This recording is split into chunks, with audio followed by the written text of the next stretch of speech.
Hey Alexander, it's Gerald. I'm out in front of your house. Thought it'd be the easiest to kind of do a virtual walkthrough as if you were here and talk through some of the items that I see. I did do some investigative work and saw, you guys bought early spring of last year. Probably didn't plan on moving so soon, but the great news, as I'm sure you're aware, is 78745 as well as the greater Austin area had a really steep leg up since you've purchased, and probably 78745 disproportionately so.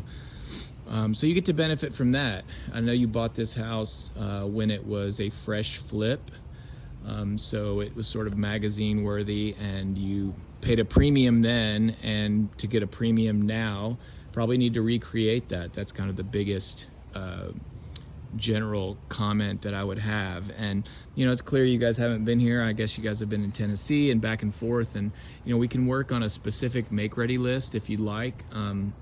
There's lots of just elbow grease items, but you're not too far removed from when this place was magazine worthy, and it wouldn't take that much to get it back. Just some general comments, landscaping wise, a once over for sure would help. Any of this gravel and weeds that have kind of crept in, and the lawn mowed, probably it's kind of obvious that some of this grass didn't work. Probably with some sitting water and shade. Probably could put in some sod right before you list in cooler temperatures, just to create and kind of leverage all of the fresh paint and the look. These trees right here, I can tell that they were probably cut. I see some of the bigger branches were cut probably right when you bought, and then you've got a year and a half worth of growth sitting on now touching the house. And it's not good for for wood destroying insects, and the inspectors will say something about that, and it just doesn't cost anything to kind of take those back to where they were when you bought. I also saw there was some foundation work that was done. Oftentimes flips involve homes that involve that kind of thing. The good news is I saw you have a lifetime transferable warranty. We'll want to have that handy if you turn the house over to somebody else. And I'm gonna go inside. I guess you're probably watching through your doorbell as well. The house is beautiful online. I would take a lot of cues from how they had listed it. Your furnishings will add value here versus it being empty, for sure. You have the kind of furnishings to take the house to the next level and really do what we're trying to do in this market, which is to stir up the emotions, given that there's so little inventory, and to get potentially a competitive situation or to get a buyer to do something that they wouldn't ordinarily do with a sober mind and looking strictly at data. A couple of comments probably of some things that have happened since you've purchased. Obviously, I mentioned the furnishings really will help us from a marketing standpoint. I don't know your schedule back and forth between here and Tennessee and what you need and when you need it, but again, like the way it was marketed as a flip with staging, pretty much the elimination of personal items and keeping furniture here is optimal. I don't know how realistic that is for you guys because oftentimes personal and furnishings go together. I did notice the flooring here has separated in this high traffic spot. I don't know if it's specifically related to traffic. Oftentimes when these flooring applications, maybe if the glue down wasn't done properly, they tend to slide. I tried to see if I could get those flooring pieces to go back together the way I've seen it before, and it didn't. So I'm assuming that there probably was some areas that were really glued well, and then it's coming up in some others. Maybe you guys are aware of something else that happened here, but to me, that looks like, possibly, I guess it could be water or something else, but definitely need to get a flooring guy in here to see how to best remedy this. If for some reason they can't move these boards, possibly there's a resin material that they could use as a fill to keep the color and kind of seamlessly patch that.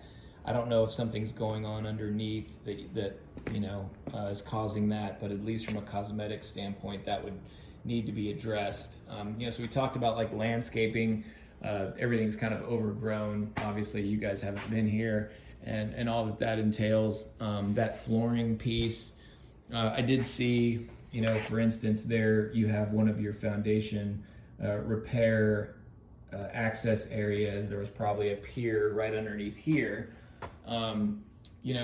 There's a couple areas where you see, when you see horizontal cracks, oftentimes there's, some more settling happening with the foundation, and that happens to be probably happening here. I can see kind of a repair spot, but in this market, thankfully, it's likely to be dismissed, especially with the transferable warranty that we should have to offer. Let's see, outside, the railing here on the patio, as well as the structure on that outdoor living area, I think it would benefit, although it looks pretty good, I think it would benefit because it's a really simple job from a power wash. Some of the grayed out cedar would look really fresh, and again, you get a premium power washing that cedar to kind of show off how new that feature is. And probably the house in general would benefit from a power wash. It's not expensive. There's a really good bang for the buck for doing that, especially because your paint is so new. So I would recommend that in addition to some of the other landscaping items. And then also, again, I'm happy to come back and kind of go through, but you're probably aware of, some of the handyman type things that need to be done. Oftentimes, flips versus new construction, you'll just have some of those things that show up that weren't done to sustain life day in and day out.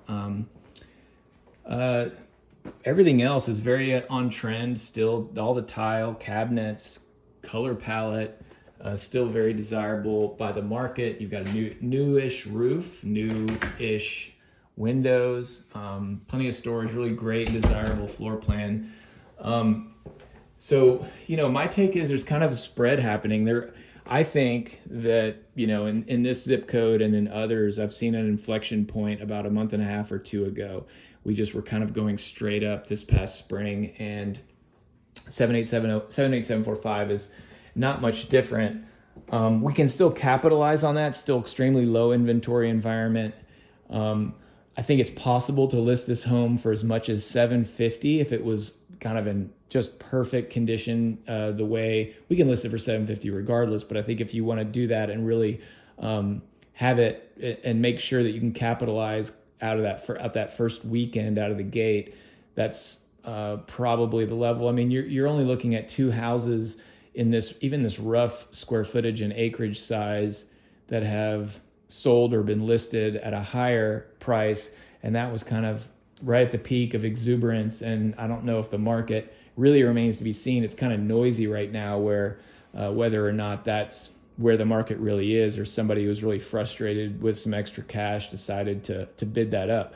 So I think at $750, you wouldn't be leaving money on the table. Give me an opportunity to do what I do well, which is to drum up the enthusiasm and to get people motivated to compete and put forth their highest and best offers.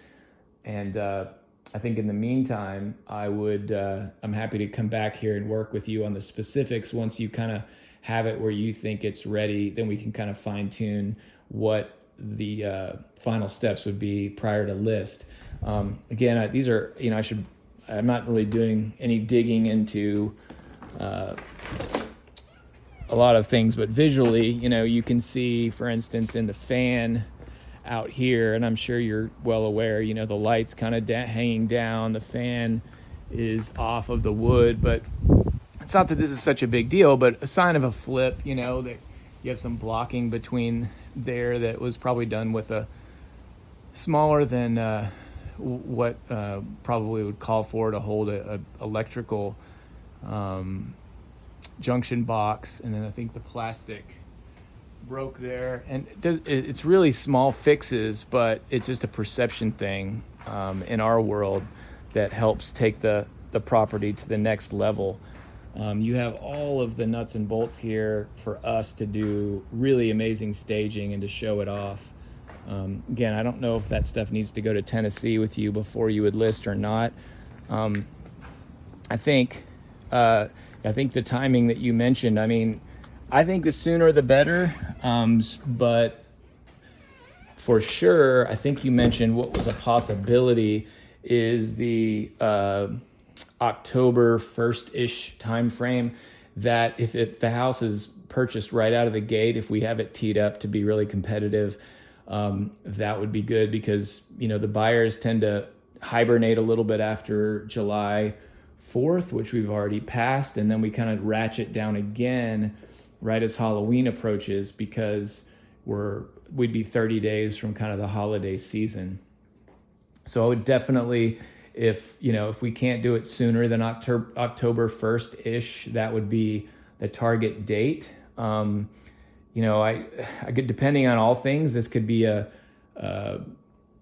with a lot of the elbow grease and the market staying as it is, it would be a pretty relatively easy job for us. Like I said, there's a lot of work here, but there's really a lot to show off, and a really marketable product,